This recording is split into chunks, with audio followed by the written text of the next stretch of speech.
ഇവരിവിടുന്ന് പേടിച്ച് ഇവിടെ താമസിക്കാൻ പറ്റാതെ, കാരണം ഈ വഴി കൂടെ തന്നെയാണ് അവർക്ക് പിന്നെയും നടന്നു വരേണ്ടത്. ഓരോ പ്രാവശ്യം നടന്നു വരുമ്പോഴും സ്വന്തം മകൻ മരിച്ച കിടക്കുന്ന സ്ഥലത്ത് വേണം മരിക്കാൻ. പിന്നെ എന്ത് ധൈര്യത്തിലാണ് വരിക? നമ്മുടെ കൂട്ടുകാരൻ അലനെ അമ്മയും അവനും കൂടെ ഇവിടെ വൈകുന്നേരം ഒരു 7-8 മണിയായപ്പോൾ നടന്ന് ഇതിലെ കൂടെ വരുന്ന സമയത്തായിരുന്നു ഏകദേശം അവിടുന്ന് ആന വരികയും അവരുടെ മുമ്പിൽ പെടുകയും ഇവിടെ വെച്ചാണ് അവനെ കുത്തിക്കൊല്ലുന്നത്.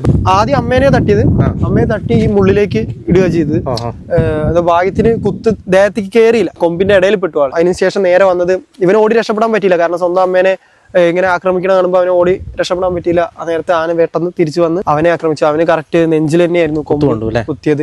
എന്നിട്ട് കുറച്ചു നേരം കഴിഞ്ഞപ്പോ അമ്മ അവന്റെ അടുത്ത് വന്ന്, അമ്മ എങ്ങനെ നിരങ്ങി വന്ന് മടിയിൽ ഇരുത്തിന്ന് പറഞ്ഞു. മടിയിൽ കിടത്തിയപ്പോഴും ഇരുട്ടത്ത് കാരണം ഇവൻ ബോധം കിട്ടുമെന്നാ വിചാരിച്ചത്. മറ്റുള്ള ഫോണൊക്കെ തപ്പിയെടുത്ത് മകളെ വിളിച്ചപ്പോഴേക്കും പിന്നെ ബ്ലഡ് വരുന്നതിന്റെ നനവ് കണ്ടിട്ടാണ് എന്തോ കാര്യമായിട്ട് തട്ടിയെന്ന് മനസ്സിലായത്. നമസ്കാരം, ഞാനിപ്പോൾ ഉള്ളത് പാലക്കാട് ജില്ലയിലെ മുണ്ടൂര് കയറങ്കോട് എന്ന് പറയുന്ന പ്രദേശത്താണ്.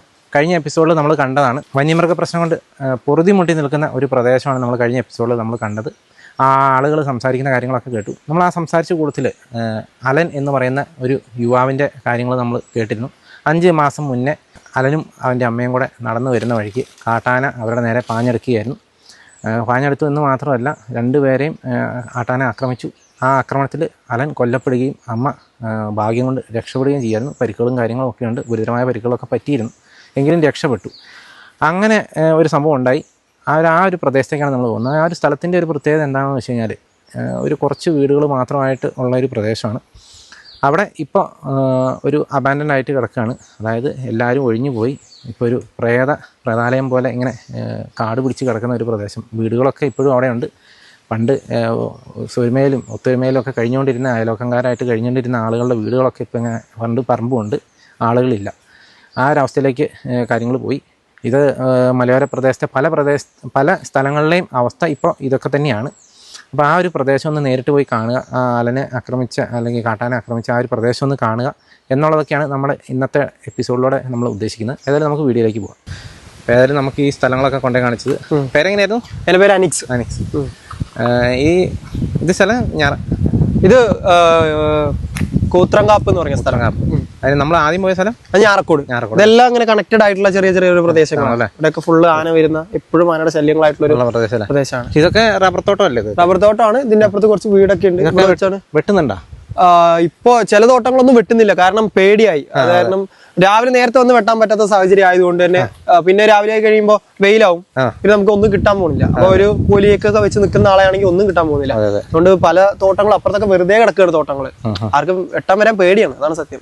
പിന്നെ ഇവിടെ ഇങ്ങനെ ഒരു സംഭവം ഉണ്ടായതുകൊണ്ട് നമ്മുടെ കൂട്ടുകാരൻ അലനെ അമ്മയും അവനും കൂടെ ഇവിടെ വൈകുന്നേരം ഒരു 7-8 മണിയായപ്പോൾ നടന്ന് ഇതിലെ കൂടെ വരുന്ന സമയത്തായിരുന്നു ഏകദേശം അവിടുന്ന് ആന വരികയും അവരുടെ മുമ്പിൽ പെടുകയും ഇവിടെ വെച്ചാണ് അവനെ കുത്തിക്കൊല്ലുന്നത്.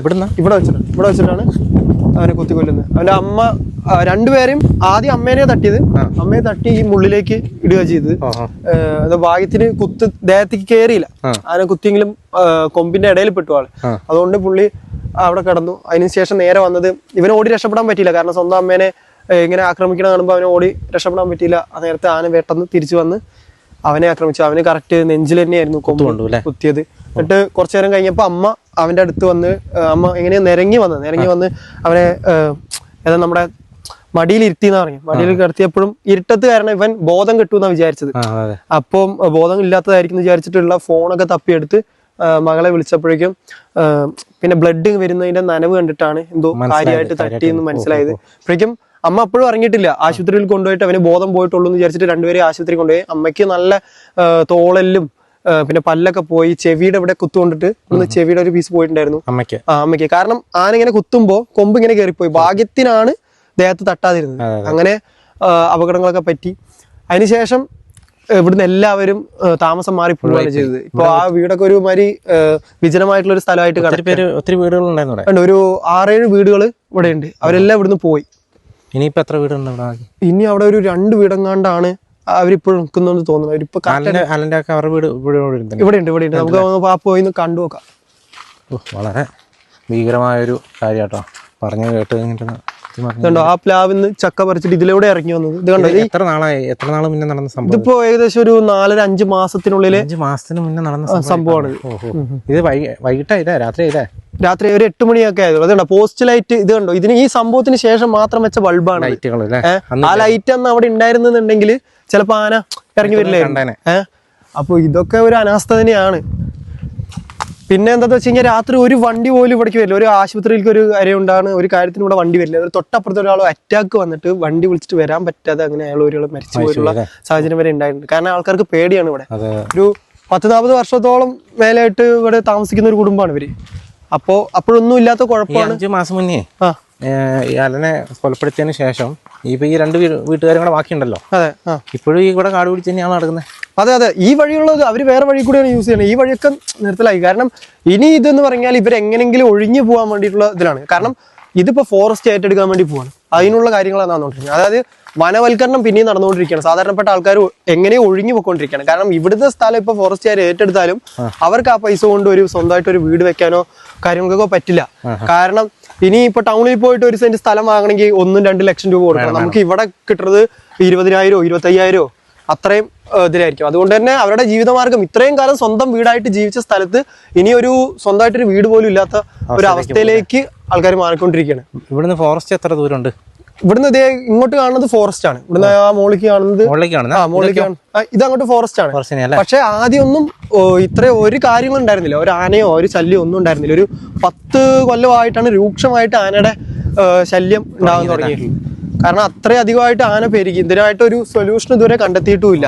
കാരണം ഇപ്പൊ ആന എന്താന്ന് വെച്ച് കഴിഞ്ഞാൽ ഒരു എർത്ത് വെച്ച് കഴിഞ്ഞാൽ അത് പിറ്റേ ദിവസം ആകുമ്പോഴേക്കും ഒരു മരം കൊണ്ടുവന്നു അവിടുന്ന് മരം എടുത്തിട്ടാ വരിക.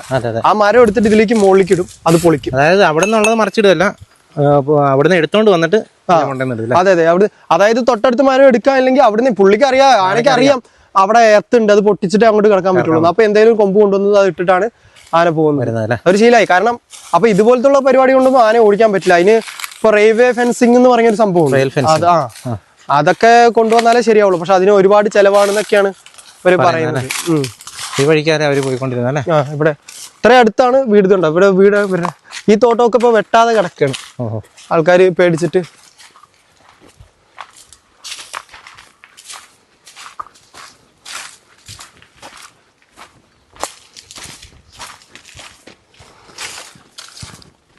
പ്രദേശത്തിന്റെ ഒരു പകല് പോലും ഇവിടെ ധൈര്യമായിട്ട് ഒറ്റയ്ക്ക് വരാൻ പറ്റാത്ത അവസ്ഥ. പകല് ഉണ്ടാവാൻ സാധ്യതയുണ്ട്. ഇപ്പോ അങ്ങനെയാണ്. പേടിച്ചാട്ട് പോകുന്നത്. കാരണം ശ്രദ്ധിച്ചാണ് പോകുന്നത്. അങ്ങനെ എപ്പോഴാണ് ഉണ്ടാവുക, എപ്പോഴാണ് മുന്നിലോട്ട് വരിക എന്നൊന്നും നമുക്ക് ഇവിടെ ഒഴിഞ്ഞു പോയതല്ലേ. ഒഴിഞ്ഞു പോയതാ. ഇവിടുന്ന് ഇപ്പൊ താമസം മാറിയപ്പോഴേക്കും ഇവിടുത്തെ തെങ്ങിന്റെ ഒക്കെ അവസ്ഥ കണ്ടില്ലേ. മലയണ്ണാനും കുരങ്ങന്മാരൊക്കെ വന്ന് മുഴുവനായിട്ട് നശിപ്പിക്കാൻ തുടങ്ങി. അതെ, അല്ലാത്ത അവസ്ഥയാക്കി മാറി. വിജനമായിട്ടുള്ള വീട് ഒഴിവായി പോയതല്ലേ. ഇത് ഒഴിവായി പോയതല്ലേ. ഇതാണ് അവന്റെ അലന്റെ വീട്. അലന്റെ വീട്. അലൻ എന്ന് പറയുന്ന പയ്യന്റെ വീടാട്ടത്. 4-5 മാസമായിട്ടുള്ളൂ ഒരു മരണം നടന്നിട്ട്. അതിന്റെ അവസ്ഥയാണ് ഇത്. ഇവരിപ്പോ എന്താ വിറ്റിട്ട് പോയതാ? വിറ്റിട്ടില്ല. ഇവര് ഇവിടുന്ന് പേടിച്ച് ഇവിടെ താമസിക്കാൻ പറ്റാതെ. കാരണം ഈ വഴി കൂടെ തന്നെയാണ് അവർക്ക് പിന്നെയും നടന്നു വരേണ്ടത്. ഓരോ പ്രാവശ്യം നടന്നു വരുമ്പോഴും സ്വന്തം മകൻ മരിച്ച കിടക്കുന്ന സ്ഥലത്ത് വേണം മരിക്കാൻ. പിന്നെ എന്ത് ധൈര്യത്തിലാണ് വരിക? കാരണം ഒറ്റയ്ക്ക് ഒരിക്കലും ഇതിൽ കൂടെ നടന്നു വരാൻ അവർക്ക് പറ്റില്ല. ആ അമ്മയ്ക്ക് ഒരിക്കലും അതിന് സാധിക്കില്ല. അപ്പോ അതൊരു അത്രയും ഭയാനകരമായിട്ടൊരു അവസ്ഥയിലേക്ക് മാറി. അത്രയും അപ്പുറത്തെ വീട്ടുകാർക്കും അത് തന്നെയാണല്ലോ. ഇതൊക്കെ കണ്ടു നിൽക്കുന്ന ആർക്കും അതൊരു സഹിക്കാൻ പറ്റില്ല. അപ്പോ എന്താന്ന് വെച്ച് കഴിഞ്ഞാൽ ഇത് വനമാവാൻ പോവാണ്. അതാണ് അർത്ഥം. ഇനി ഒരിക്കലും ഇവിടെ ആൾക്കാർ താമസിക്കാൻ വരുകയില്ല. ഈ ഒരു ഇപ്പൊ നിൽക്കുന്ന ഏരിയ ഭാവിയിൽ വന്യമൃഗങ്ങളുടെ ഒരു ഏരിയ ആവാൻ പോവാണ്. കാരണം ഇത് ഫോറസ്റ്റ് ആവാൻ പോവാണ്. അങ്ങോട്ടേ പോകും. ഇവിടെ എത്ര വീടുകളുണ്ടായിരുന്നു പറഞ്ഞാൽ? ഇവിടെ ഒരു 6-7 വീടുകളുണ്ട്. ഇനിയിപ്പോ ബാക്കിയുണ്ടോ? വീടുണ്ടോ? ഇവിടുന്ന് ഇവര് കുറെ വീടുകൾ താമസം മാറി. ഇനി അപ്പുറത്തേക്ക് ഉണ്ടോ എന്ന് എനിക്ക് സംശയമാണ്. ഇപ്പൊ ഞാൻ കുറച്ചായി വന്നിട്ട് അവരെ അവിടെ നിന്ന് പൂർണ്ണമായി മാറുകയെന്ന് അറിയില്ല. ഇവിടെ ഒരു 4-5 വീട് ഫുള്ളായിട്ട് മാറി. വീടുകളൊക്കെ ഒഴിവായി പോയതാട്ടോ. അതായത് വനത്തിനോട് ചേർന്നാണ് അല്ലെങ്കിൽ വനാതിർത്തിയിൽ താമസിക്കുന്ന ആളുകളുടെയൊക്കെ ഭാവിയിലെ അവസ്ഥ ഇതൊക്കെ തന്നെയാണ്. റബ്ബർ തോട്ടമൊക്കെ എങ്ങനെ കിടക്കുന്നു, കാട് പിടിച്ച്. ഈ പ്രദേശം നമുക്ക് കാണുമ്പോൾ തന്നെ അറിയാം ഈ ആളുകൾ താമസിച്ചുകൊണ്ടിരുന്ന പ്രദേശമാണ്. ഇപ്പോൾ ആരും വരാതെയായി. ഇപ്പോൾ ഒരു വനത്തിന് തുല്യമായി കേട്ടോ. വനത്തിന് തുല്യമല്ല, വനം തന്നെയായി ഏകദേശം. നമുക്ക് ഏതായാലും ഈ തൊട്ടിപ്പുറത്ത് ഒരു വീടും കൂടെ കാണുന്നുണ്ട്. അവിടം വരെ ഒന്ന് പോയി നോക്കി വെച്ചിട്ട് വരാം.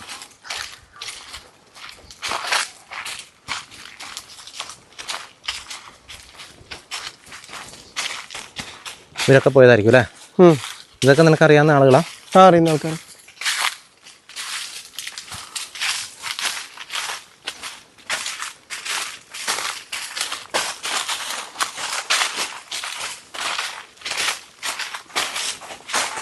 ഈ വഴി കാണുമ്പോ ആൾക്കാർ നടക്കാതെ അതെ അല്ല. അവിടെ ഒരു വീട് നമുക്ക് കാണാം കേട്ടോ. ഇങ്ങനെ വീടും കാടുമായിട്ട് മാത്രം ഒതുങ്ങി പോയിട്ടോ. ഇവരും പോയതാ? ഒക്കെ പോയി. ഒരു പോയി. ഇതാ ഇതിന്റെ ഉള്ളിലൊരു വീടുണ്ട്. ഇത് അവിടെ ഒരു വീടുണ്ട്.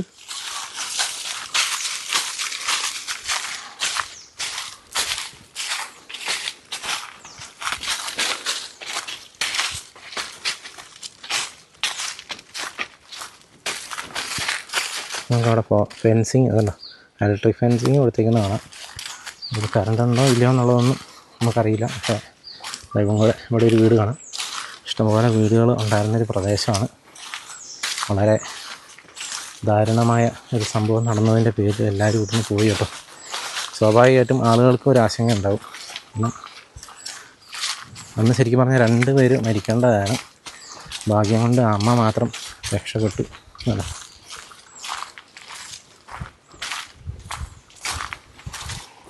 വീട് കണ്ടോ?